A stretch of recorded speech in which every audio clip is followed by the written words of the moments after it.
Hyderabad blast के बावजूद आतंक की आहट जो है वो कम नहीं हुई है। गृह मंत्रालय ने इस सिलसिले में नया अलर्ट जारी किया है। 6 शहरों को आतंकी साजिश से सतर्क रहने को कहा गया है। खास बात यह है कि ब्लास्ट के बावजूद हैदराबाद को अभी तक आतंकी साजिश की जद में बताया जा रहा है। साथ ही दिल्ली, मुंबई, कोलकाता, चेन्नई को लेकर भी अलर्ट जारी किया गया है। इस बीच मोबाइल से बनाए गए हैदराबाद बम धमाकों की तस्वीरें भी सामने आई हैं, जबकि जांच एजेंसियों को दिलसुख नगर की दुकान के सीसीटीवी कैमरे में भी धमाके की फुटेज मिली है। तो 6 शहर जहां पर अलर्ट जारी किया गया है कि सतर्क रहें क्योंकि आतंकी हमले का खतरा है, वो 6 शहर हम आपको दिखा रहे हैं। सबसे चौंकाने वाली बात यह है और जिसे लेकर सतर्क है पूरा जामा, वो ये कि हैदराबाद अभी भी आतंक की जद में बताया जा रहा है। अभी भी वहां पर अलर्ट बरकरार है। इसके अलावा जो महानगर हैं वहां पर अलर्ट जारी किया गया है। सुराग के लिहाज से कामयाबी यह है कि कुछ फुटेज बरामद किया गया है, चंद मोबाइल फोन से बनाए हुए वीडियो, और एक दुकान में ऐसा बताया जा रहा है कि सीसीटीवी मौजूद था जिसका फुटेज बरामद किया गया है और उसकी तफ्तीश में पुलिस और जांच एजेंसियां लग गई हैं। आपको बता दें कि एक जख्मी अब्दुल वासिफ नाम का एक शख्स, उससे पूछताछ जारी है।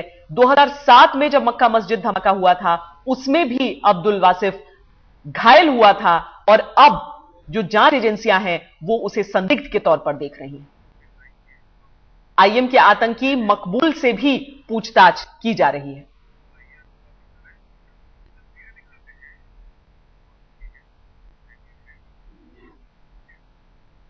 तो जितने भी घायल थे उनसे पूछताछ की जा रही है। एक घायल को संदिग्ध के तौर पर देखा जा रहा है। दिल्ली में मकबूल से पूछताछ की गई है। इस सब के अलावा 2 वीडियो हैं जो सामने आए हैं। हैदराबाद ब्लास्ट धमाके के वीडियो हैं ये। एक तरफ आप देख रहे हैं मोबाइल फोन से मिले हुए ये 2 वीडियो हैं, क्योंकि इसके अलावा जो सीसीटीवी फुटेज बरामद हुआ है वो अभी जो जांच एजेंसियां हैं उनके कब्जे में है, वो उसे तफ्तीश कर रही हैं उसके जरिए। ये 2 तस्वीरें मोबाइल फोन के जरिए बनाई हुई हैं जो ब्लास्ट के फौरन बाद कुछ सेकंड के फासले पर बनाई गई हैं। ये तस्वीरें जब आपको धधकती हुई आग दिख सकती है, वहां पर जो पूरा मलबा फैला हुआ है वो नजर आ सकता है और लोगों में जो अफरा तफरी मची है वो भी इन तस्वीरों के जरिए हम देख सकते हैं। अहम यह है कि ये तस्वीरें मुमकिन है कोई ऐसा चेहरा पुलिस के सामने ले आए, जांच एजेंसियों के सामने ले आए, और खासकर जो धमाका था उसका सटीक वक्त जो है वो जांच एजेंसियों के सामने आ सकता है। मोबाइल फोन के जरिए कई लोगों ने उस वक्त तस्वीरें खींचने की, तस्वीरें उतारने की कोशिश की थी और ये उनमें से ही शामिल है। ये देखिए, ये जो धमाके हुए थे वो एक धमाका हुआ था और उसके फौरन बाद दूसरा धमाका। तो एक धमाके के बाद जब तस्वीरें ली जा रही थी, देखिए दूसरा धमाका किस तरीके से ये कैद हुआ है मोबाइल फोन में, ये आपको हम दिखा रहे हैं इस वक्त। एक बेहद व्यस्त इलाका, व्यस्त सड़क और उसके एक कोने में किस तरीके से यह धमाका हुआ है वो इन तस्वीरों में साफ है।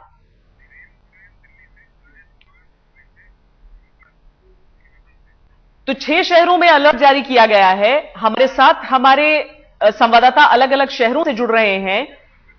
दिल्ली से हमारे साथ धीरेन्द्र पुंडीर हैं, मुंबई से हमारे साथ राजेश जुड़ रहे हैं और साथ ही मनोजिया लोईवाल कोलकाता से हमारे साथ जुड़ रही हैं। मुंबई सबसे पहले राजेश मैं आना चाहूंगी, क्योंकि मुंबई से तार जुड़ रहे हैं, ऐसे बातें बताई जा रही थी। उसके बाद कहा गया मुंबई की तरफ से यह सफाई आई कि नहीं, ऐसी कोई जानकारी नहीं है। अब यह अलर्ट जारी किया गया है, किस तरह से हालात बदले हैं? क्या वाकई जो अलर्ट के बाद हरकत में आती हुई आपको सुरक्षा बल नजर आ रहे हैं, पुलिस वाले नजर आ रहे हैं? देखिए श्वेता, सवेरे ही मुंबई पुलिस कमिश्नर ने बड़े तफसील से इन सारे मुद्दों पे बात की। खास करके अलर्ट पर उन्होंने बताया कि कोई भी स्पेसिफिक अलर्ट अगर खुफिया एजेंसियां ऐसा कहती हैं कि मुंबई को दिया गया था तो वो नहीं दिया गया था। हाँ, जनरल अलर्ट जो है वो समय समय पर मुंबई में आते रहते हैं, क्योंकि मुंबई जो है वो आतंकवादियों के निशाने पर हरदम रहता है। कमिश्नर का कहना है, मुंबई पुलिस के दूसरे अधिकारियों का कहना है कि वो पूरी तरीके से तैयार हैं। खास करके 2 फरवरी को वकास तबरेज की जब तस्वीर जो है वो महाराष्ट्र एटीएस ने रिलीज की थी और कहा था कि 10 लाख का इनाम है इन लोगों पर अगर कोई भी इनकी खबर देगा। तो उस वक्त से जितने भी लॉज हैं या होटल्स हैं मुंबई में, या फिर जो लोग किराए पे रह रहे हैं, उनके घर जाके उनकी जानकारी जुटाई जा रही है। साथ जो रियल एस्टेट एजेंट्स हैं यहाँ पे, उनसे ये पूछताछ की जा रही है कि अगर आप किसी को घर देते हैं तो किस बिना पर देते हैं और वो कौन है। क्योंकि बताया ये जा रहा था कि वकास तबरेज जो मुंबई के बायखला इलाके में रहे थे 13-7 धमाकों के बाद वो बतौर छात्र बनकर यहां पे रहे थे। तो ये सबसे बड़ी वजह थी कि 2 तारीख के बाद ही मुंबई में इस तरीके का एक कॉम्बिंग ऑपरेशन शुरू था। लेकिन हैदराबाद धमाके हुए हैं और वकास और तबरेज का नाम उसमें भी आ रहा है। उसके बाद मुंबई पुलिस का कहना है, खासकर कमिश्नर का कहना है कि वो चाक चौबंद इंतजाम उन्होंने कर रखे हैं, जितने भी एंटी टेरर मेजर्स होते हैं वो ले रहे हैं। साथ ही जितने भी जो गाड़ियों की खरीद फरोख्त की बात होती है उस पर नजर रखी जा रही है। कोई दूसरा शख्स, अगर कोई शख्स किसी इलाके में संदिग्ध तरीके से रह रहा है तो वो रह रहा है। मतलब कुल मिला के जो एंटी टेरर मेजर्स होते हैं कोई भी बड़े धमाके के बाद वो लिए जा रहे हैं। साथ ही कमिश्नर और पुलिस का ये भी कहना होता है कि मुंबई तो हर वक्त निशाने पर रहता है, इसलिए वो हर वक्त चाक चौबंद रहते हैं। लेकिन अलर्ट की अगर बात करें तो उनका साफ तौर पर कहना है कि स्पेसिफिक अलर्ट कोई नहीं है, जनरल अलर्ट मुंबई के लिए। क्या यही तस्वीर दिल्ली में भी है धीरेन्द्र? यही जानना चाहेंगे, क्या स्पेसिफिक अलर्ट है दिल्ली को लेकर या फिर महानगरों को आपने अलर्ट कर दिया है? यही बात सब बस सामने आ रही है। देखिए, अभी इस तरह का कोई स्पेसिफिक अलर्ट नहीं है, लेकिन एक अलर्ट जारी किया है जिसमें उन्होंने ये कहा है कि इस पूरे मामले में जब बड़े एक हादसे के बाद आतंकवादियों के बारे में अभी कोई सुराग नहीं है, तो इन सब चीजों को, चूंकि पुरानी चीजों को एनालिसिस करते हैं, जो उनके पास नई सूचनाएं आती हैं उसको एनालिसिस कर इन शहरों को अलर्ट किया गया है। कुछ देर में आपसे जानकारी लेंगे। इस वक्त लाल कृष्ण आडवाणी कुछ बोल रहे हैं। शकों में जब पड़ोसी देश अनेक युद्धों में सफल नहीं हुआ तो उन्होंने तय किया कि हम भारत की सैनिकों के साथ युद्ध नहीं करेंगे और हम प्रॉक्सी वॉर के माध्यम से भारत को परेशान करेंगे। और प्रॉक्सी वॉर को अपना करके उन्होंने आतंकवाद का सहारा लिया है। और अभी अभी जो भयंकर घटना हैदराबाद में घटी है वो उसी क्रम का हिस्सा है। वो एक घटना नहीं है, अनेक घटनाएं मुंबई की घटना के बाद अनेक होती रही है लगातार। और पड़ोसी देश का हाथ है, इसमें कोई संदेह नहीं। और पड़ोसी देश अगर यहाँ के लोगों को इंगेज करके इंडियन मुजाहिदीन के नाम पर काम करता है तो उसके कारण उसकी जवाबदारी खत्म नहीं होती। हमारे समय में हमने आग्रह किया कि आपने टेररिज्म के लिए जो एक इंफ्रास्ट्रक्चर तैयार किया है उसको जब तक आप खत्म नहीं करते तब तक आप पर कोई भरोसा नहीं हो सकता। वह इंफ्रास्ट्रक्चर आज भी कायम है। मुझे एक बात भी कहनी है, उसको फिर से मैं बल दूंगा कि एक जॉइंट स्टेटमेंट वाजपेयी जी के साथ जनरल मुशर्रफ ने निकाला था जिसमें उन्होंने कहा था कि हम पाकिस्तान के किसी भाग को भारत के खिलाफ आतंकवाद के लिए प्रयोग नहीं होने देंगे। इस वचन की पूर्ति पाकिस्तान करे, ये मेरी मांग है। सर एक सवाल नहीं, मैं और कुछ नहीं कहूंगा। मुझे एक बात और कहनी है, आपको जानकारी के लिए बता दूं कि आज मैं यहाँ पर स्वामी विवेकानंद जी के इस इंस्टीट्यूशन में आया हूँ और यह 150वीं वर्षगांठ है स्वामी विवेकानंद जी की। मैं पिछले सप्ताह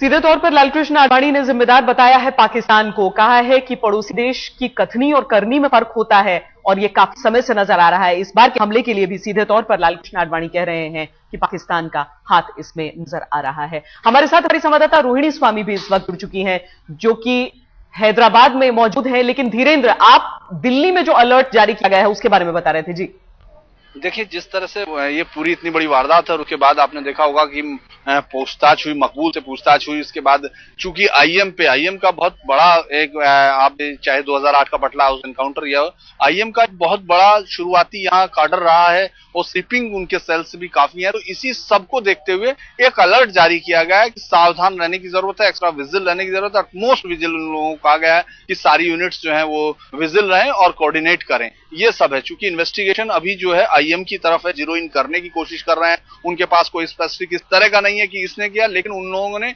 आईएम के भागे हुए काडर पर अपनी निगाह रखी हुई है, जो कि पहले अलर्ट में भी कहा गया था कि आईएम का भागा हुआ काडर है जो सिमी के लोगों के साथ मिलकर किसी बड़ी आतंकवादी वारदात को अंजाम दे सकता है। तो श्वेता, उस तरह का अलर्ट किया गया हुआ।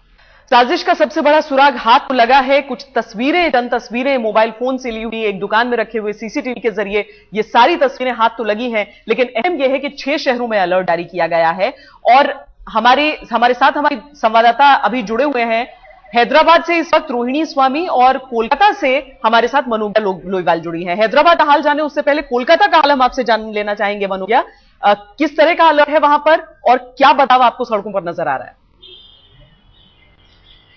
आज के लिए तो एक जेनरिक अलर्ट है, लेकिन पिछले 2 दिनों में जिस तरह से अलर्ट्स आ रहे हैं, पहला अलर्ट आया था हैदराबाद ब्लास्ट के बाद, जिसके बाद से चाक चौबंद सुरक्षा व्यवस्था कर दी गई थी एयरपोर्ट पे खासतौर से, और उन रिहायशी इलाकों में जहां पर बहुत ज्यादा विदेशी रहते हैं, खासतौर से धर्मतल्ला और सदर स्ट्रीट इलाके में जहां पर बहुत सारे विदेशी आके रहते हैं, उन इलाकों में हमने पुलिस से बात की थी। उन्होंने बताया कि बहुत सारे प्लेन क्लोथ पुलिसमैन भी तैनात कर दिए गए हैं। इसके अलावा स्पेशल व्हीकल जगह जगह पर पेट्रोलिंग कर रहे हैं। रात के समय की सुरक्षा व्यवस्था इतनी ज्यादा बढ़ा दी गई है कि ट्रैफिक डाइवर्जन कर दिए गए हैं, और इसके अलावा ये भी ध्यान में रखा जा रहा है कि जो गाड़ियां चल रही हैं उनकी रेगुलर चेकिंग हो, चेक पोस्ट कर दिए गए हैं।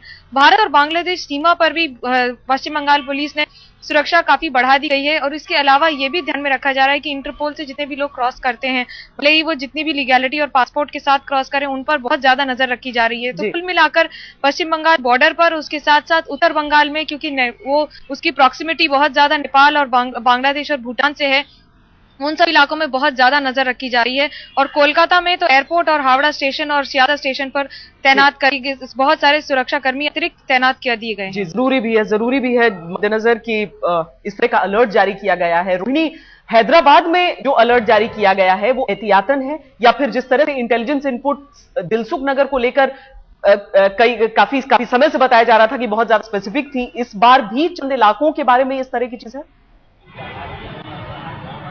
पुलिस नहीं और सरकार दोनों चांस नहीं लेना चाहेंगे, इसलिए ये दूसरी जो अलर्ट की गई है उसकी पूरी तरह से, जिस तरह देखते हैं कि यहाँ पेट्रोलिंग बढ़ाई गई है, पुलिस सुरक्षा कर्मियों को बढ़ाया गया है।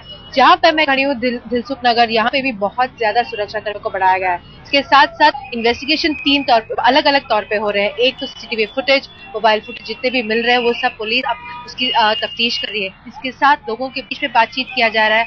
यहाँ पे जितने भी दिलसुख नगर में दोनों जगह में जहाँ पे ब्लास्ट हुए थे, जितने भी दुकानदार हैं उन सब से पूछताछ की जा रही है। किसी के पास मोबाइल फुटेज हो या किसी के पास सीसीटीवी फुटेज, सब वो पुलिस के हाथ में देने की बात करे। इसके साथ कुछ लोगों को, कुछ दुकानदारों को स्केचेस दिखाई दिए जा रहे हैं ताकि वो उनको आइडेंटिफाई किया जाए कि क्या उनको पहले देखे हैं नहीं।